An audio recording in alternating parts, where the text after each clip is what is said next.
আপনাদের সাথে মুড়িঘন্টের ডালের রেসিপি নিয়ে হাজির হলাম। আসলে সেদিনকে রান্না করেছিলাম মুড়িঘন্টের ডাল, তাই আর ভাবলাম আপনাদের সাথে রেসিপিটা শেয়ার করি।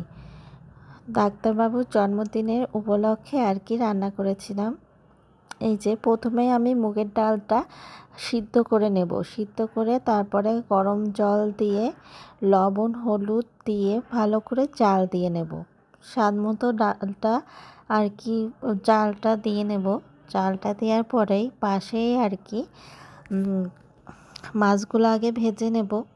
মাছগুলো ভেজে আমি মশলাটা কষিয়ে নেব। প্রথমেই গরম তেলে দারচিনি এলাচ আর জিরে ফোড়ন দিয়ে নেব। তারপরে আমি এই যে জিরে বাটা দিয়ে দিলাম। তারপরে হালকা পরিমাণে আদা বাটা দেব। আদার পরিমাণ কিন্তু কমই দিতে হবে, না হলে কিন্তু বেশি গন্ধ বেরোয়। তারপরে ঝালের গুঁড়ো ঝাল বাটা দিয়ে ভালো করে কষিয়ে নেব। ভালো করে কষানোর পরে তারপরে মাছ দিয়ে আমি কষিয়ে নেব ভালো করে। এই যে এপিট ওপিট করে কষিয়ে নেওয়ার পর যখন হয়ে যাবে তারপরে আমি এই মশলাটা মাথাসহ মশলাটা আর কি ডালের ভিতর দিয়ে দেব। এই যে ডালের ভিতর দিয়ে তারপরে আমি ভালো করে আর কি জালটা দিয়ে দেব। লবণ হয়েছে কিনা দেখবেন, মিষ্টি হয়েছে কিনা দেখে নেবেন। এই যে জালটা হচ্ছে তখনই এত সুন্দর ঘ্রাণ বের হচ্ছিল কি বলবো। আর এই যে তারপরে লাস্টে গরম মশলাটা দেব।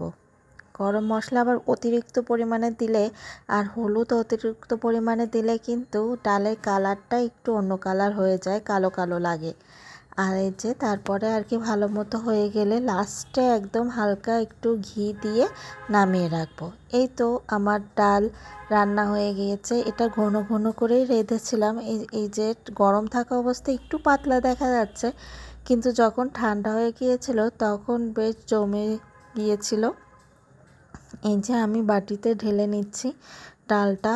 ডালের যখন আমি টেস্ট করছিলাম তখনই বুঝেছিলাম যে ডাল আজকে মুগের ডালটা রান্নাটা খুব ভালো হয়েছে।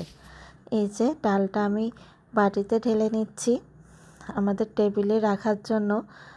আর এই তো আমার মতো কে কে এইভাবে রান্না করেন অবশ্যই কিন্তু কমেন্টে জানাবেন।